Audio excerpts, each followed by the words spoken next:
I beg to move let's host to no adjournment. The question is that this House do now adjourn. Manuela Perteghella. Thank you, Madam Deputy Speaker. Pension funds hold not just financial value, but moral weight.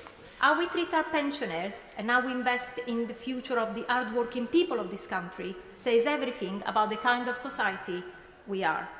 This evening, I want to bring to the House attention one of the most concerning injustices faced by thousands of former HSBC employees, particularly women, through the use of an outdated punitive policy known as pension clawback. I support the Midland Clawback Campaign, which seeks justice for the 51,000 affected members of the Midland Bank pension scheme, now administered by HSBC, who were misled about the nature of their retirement income and are now being short-changed as a result. Unlike most institutions which phased out clawback in the 1980s, HSBC continues to enforce it in its most punitive form. Clawback was originally introduced in 1948 to offset national insurance costs when the state pension was created. And Midland Bank introduced clawback to its pension scheme in 1975 as a cost-saving measure. Former employees were told they would receive defined benefit pension, 2/3 of their final salary in addition to their state pension. Instead, when they reached state pension age, HSBC began deducting a portion of their occupational pension, calling it a state deduction. Yes. Thank you so much for giving way. I have a constituent who has worked 44 years for Midland Bank and HSBC, was promised a 2/3 final salary pension and is now facing a 16% cut, and that's over £1,700 per annum due to this so-called state deduction. Never told that the scheme was integrated, and even private pension reviews failed to explain this. Does the right honourable member agree that this lack of transparency is just unacceptable and workers like her deserve answers? Manuela Perteghella. Absolutely, I fully agree. It's the term itself is misleading. The money is not being taken by the state. It actually goes back to HSBC. So had it been labelled properly, such as integrated pension deduction, many would have asked questions much earlier. But yes. Clark Jones. I thank my honourable friend for giving way and for securing this debate as well. Sue, a Wokingham constituent of mine, is trying to obtain her full HSBC pension. But because of a clawback deduction that a former employee makes, which has no alignment to the salary she earns, she is losing out on £244 each month. This is obviously unfair and has plunged many pensioners, primarily women, into poverty. Does my honourable friend agree that the Minister needs to seriously consider what support can be provided for people like Sue, who have been left with significant financial difficulties? Manuela Perteghella. I thank my honourable friend, absolutely, and I will ask Government and Minister to take action later on. Yes. The honourable lady for giving way. My constituents Phil and Anne have contacted me about the so-called clawback policy, which would see them lose around £2,000 a year from their pensions when they reach state pension age. They, like many former employees, believe that this is an unfair and morally questionable approach. And does she agree with me that this cannot be the right approach and that they need to reconsider? Manuela Perteghella. Yes, and the honourable member make a very good point, absolutely. The lack of transparency allowed this policy to persist under the radar, but the formula used is regressive and unfair. For a start, the deduction is based on the full state pension rate 1 year before retirement, not on salary or actual state pension received. And then it gets divided and then multiplied by years worked. And the result, the longer you worked and the less you earned, the more you lose. And this injustice falls heaviest on women. Anne Davis. Thank you very, very much. Former Midland Bank and HSBC workers who had a defined pension, benefit pension saw deductions from their pension entitlements at stage pension age, meant to take account of the payment of state pensions. These deductions have no link to salary or pension received, with lower earnings staff members, mostly women, particularly impacted, which includes my constituent, Angela Blockwell. Does the Honourable Member agree that this inequality must finally be recognised and pension clawbacks abolished for all? Manuela Perteghella. Yes, I thank the Honourable Member. Absolutely, this practice is a relic of the past and needs to be abolished. Women have historically occupied the lower paid roles at Midland Bank, HSBC. They've taken career breaks to care for children or elderly parents. They've been placed on new contracts with clawback attached, often without being told the implications for their pension rights. HSBC claims there is no discrimination because the policy applies to all, but indirect discrimination is defined as a policy that appears neutral but disproportionately harms a particular group. I will, thank you. Thank you. I thank the Honourable Member for giving way. A female constituent of mine in Scarborough and Whitby, who's worked for HSBC UK for over 35 years, has seen their pension reduced by approximately £850 a year due to a clawback clause they were never properly informed about when they joined the bank's defined benefit scheme.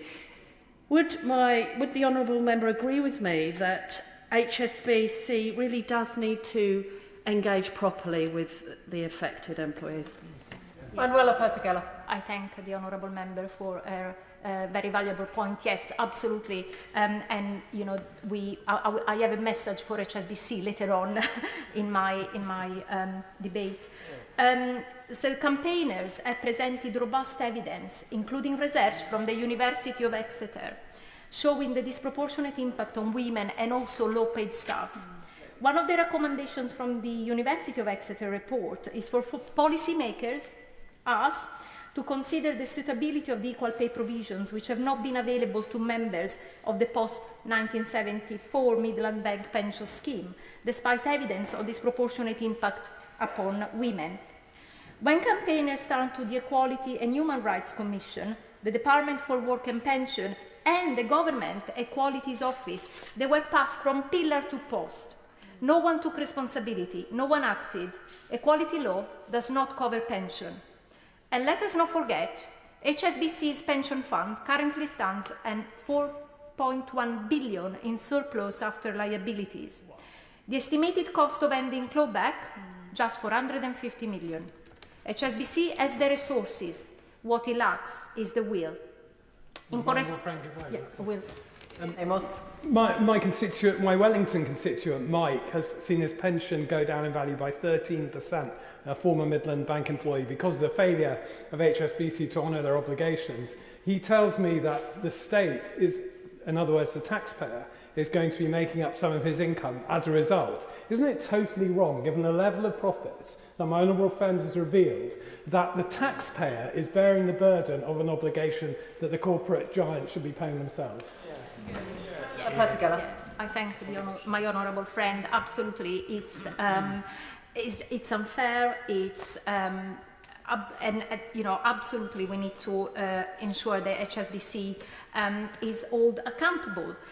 In correspondence with MPs, the bank states that because clawback is lawful, therefore it is acceptable.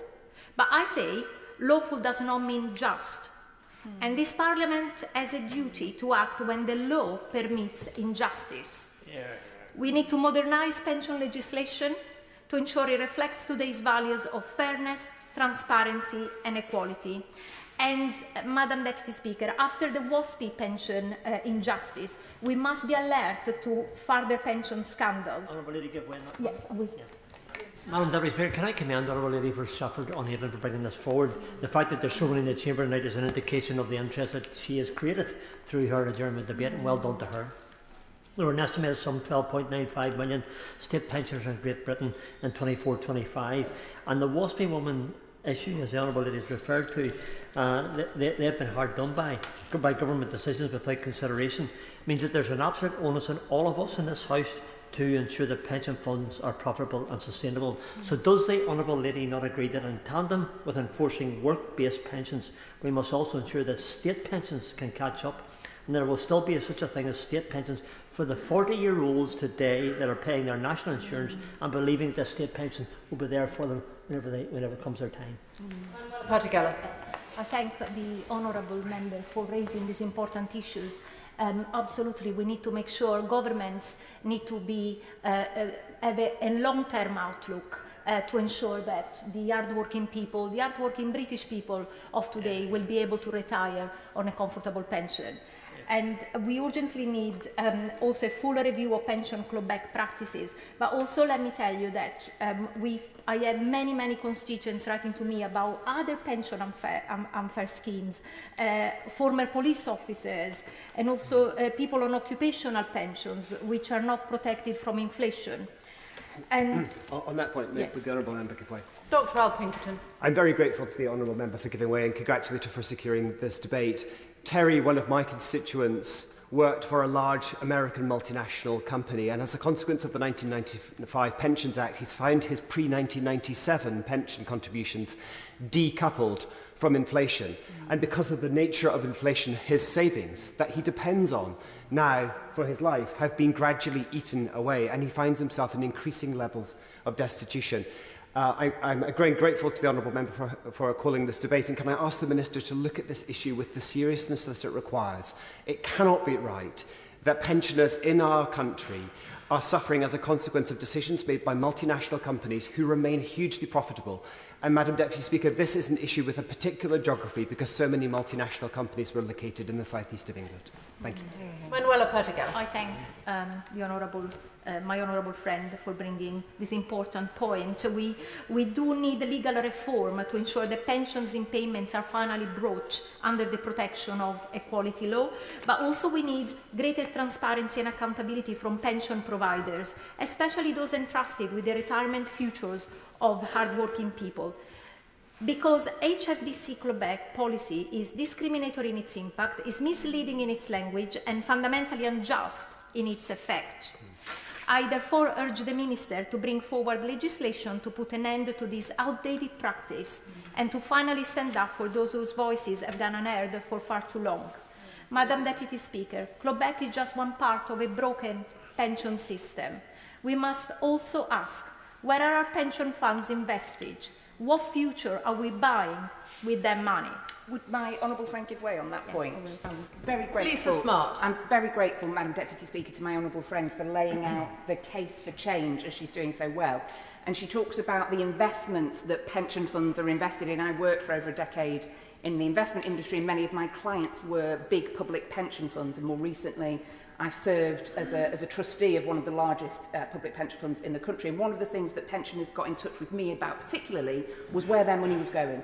Was it being used to fund fossil fuel extraction? Was it being used to support some quite unsavoury regimes around the world? Does my honourable friend agree with me that pensioners should have more power to have a say over what goes on with their money? Manuela Perteghella. Thank you. I fully agree. I think it's really important, that pensions also reflect ethics, morality, and the pensioners or people that invest in these pensions have a voice. So it's no longer good enough to see pensions in isolation from sustainability, ethics and morality, whether it is the way funds are clawed back from low-paid pensioners or the way that they are funneled into destructive high-emission industries. The system is crying out for reform. And as we look ahead to COP30, billions of pounds of local government pension schemes are still invested in fossil fuels and in industries that drive deforestation, biodiversity loss, and wildlife extinction. So in conclusion, Madam Deputy Speaker, if we are to build a just and sustainable future, then we must build a just and sustainable pension system, one that protects not only people in retirement, but the planet and generations to come. Thank you. Sir Torsten Bell. Thank you, Madam Deputy Speaker. Everyone deserves a secure retirement. For many, their occupational pension is an essential part of that. Having spent years paying into a pension scheme, it matters to all of us that they get a decent pension out. Decent in the sense of being adequate to their needs, and decent in terms of providing the benefits they were promised. So I'm pleased that the member for Stratford-upon-Avon has secured this debate and spoken so well during it on a topic deeply relevant to all of our constituents. We are all, after all, either pensioners or planning on becoming pensioners at some point. And I'd like to begin by thanking her and everyone who has spoken during her speech. We've talked about a wide range of issues relevant to different pension schemes and different pensioners, and I'm not going to comment in great detail about specific pension schemes, though I am sure that specific employers will have heard the points and the references made by all honourable members this evening. But I do want to respond in more general terms to the points that she and others have raised, because the member for Stratford-upon-Avon raised the issue of integrated pension schemes, sometimes called clawback schemes, and I appreciate that this type of scheme can be controversial thanks to the change in the private pension income involved. And all of us sympathise with anyone who expected to a straightforward income increase when their state pension kicked in, only to find things were much more complicated than that. And I've read and listened to representations on this issue myself. As with all defined benefit schemes, integrated schemes are required to pay out the full value of the promised pensions to each member as set out in their scheme rules. That provides certainty, security and a base on which savers can build their retirement plans. Now, integrating an occupational pension scheme with the state pension was a core design of some schemes, and that has pros and cons. It used to be a common feature of final salary schemes, covering almost half of schemes, according to one early 2000 survey, although it is far less common today, partly for some of the reasons that the Honourable Lady has set out. The original aim was to provide a smooth level of pension income throughout retirement, which started before the state pension age was reached, with a higher amount of occupational pension paid before state pension age, followed by a reduction in the occupational pension when the member receives their state pension.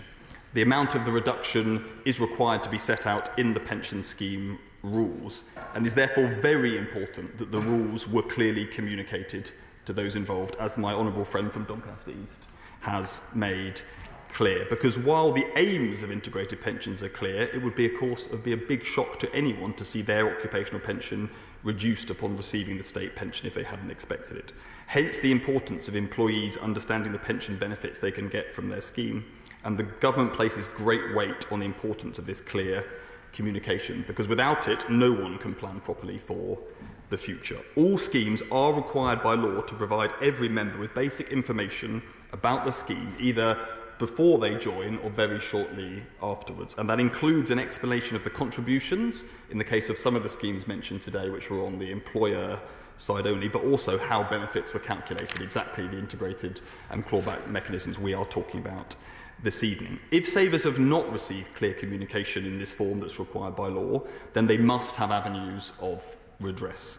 They can bring a complaint to their scheme's internal dispute procedure, but if that doesn't resolve the issue, the Pension Ombudsman is there to act. Now, I note some calls tonight for government to compel the withdrawal of integration arrangements. Those have been common from some time, and I've heard them. And I recognise some of the arguments being made, but I owe it to this House to be clear that we cannot retrospectively change the benefit schemes offered to their members. Any legislative change would affect all integrative schemes, risking the future of some that are less well funded. But I do want to engage with the question of pension fairness so many members across the House have raised this evening, because while the law is very clear that men and women must be treated equally within any scheme, I understand the points that are raised about the effects of those scheme rules that are felt very unequally indeed. Now, the inequality of pensions more broadly is a very big issue for our society, particularly for women and for lower earners over the years.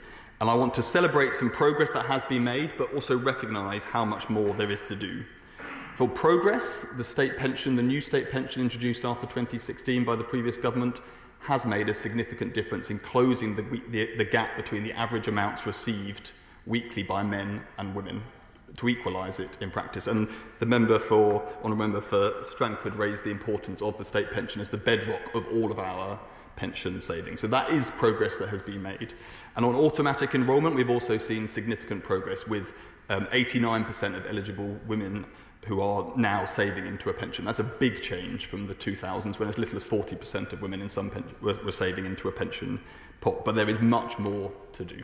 The gender pension gap, which the Department for Work and Pensions now publishes figures on for the first time, is very large. Indeed, some of that reflects some of the historical issues we've been discussing, but it also reflects our labour market.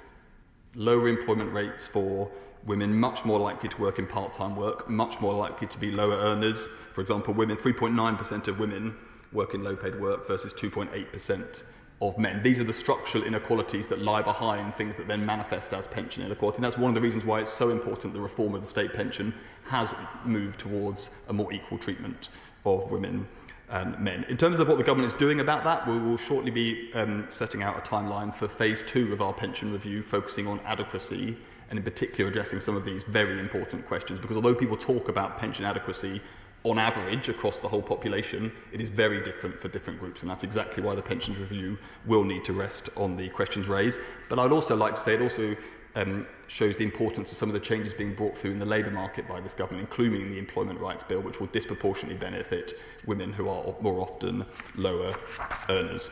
Now, turning to the question raised on indexation, some schemes do provide indexation above the legal minimum on a discretionary basis. And I, like the Honourable Member for Surrey Heath, sympathise with those members who had understood that they would receive ongoing discretionary increases only to be let down. We take their concerns seriously. I've met with several groups of MPs on exactly this issue, and I've asked the Department to work with the pension regulator to understand why schemes are not making discretionary payments and to monitor trends. Both trustees and employers need to think carefully about the effect of inflation on members' benefits. That is especially true on the back of the exceptional inflation of recent years. Pension scheme trustees, after all, have a fiduciary duty to scheme members, a duty they should apply when considering discretionary increases. This is directly relevant to recently announced reforms on the use of surpluses in defined benefit schemes that several members have raised tonight. These will make it easier for individual schemes to make decisions that improve outcomes for sponsoring employers and members. And this could include discretionary benefit increases where trustees can consider the situation of those members who would benefit from such rises and whether the scheme has a history of making such payments in the past. Trustees will, in negotiation with the employer, be responsible for determining how members may benefit from any release of surplus. Now, I would like to thank members who have contributed this evening, and particularly the Honourable Member for Stratford upon Avon. We all benefit from the opportunity to address this important topic, and as the Minister for Pensions, it is my priority to ensure people who work hard can enjoy the retirement they are owed. And that is what this government will always do, but I will give way for one last time. I'm grateful. The Honourable Member for Hazel Grove asked the question about whether pensioners might be given more control over where their pension funds are invested, and this is also an issue that's arisen recently around whether pension funds can be invested in defence companies in the UK. I wonder if the Minister could comment on this. Minister Bell.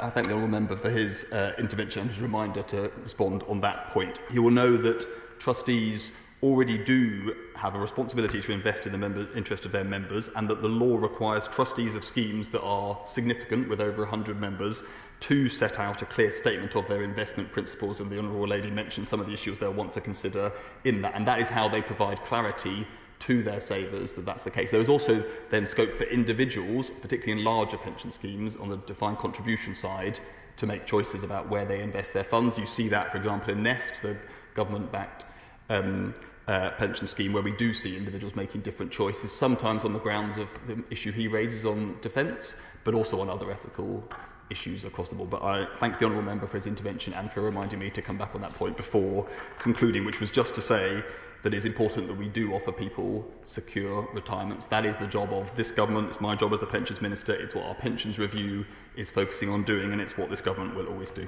Thank you, Madam Deputy Speaker. The question is that this House do now adjourn. As many as are that opinion say aye. Aye. The ayes have it. Order, order.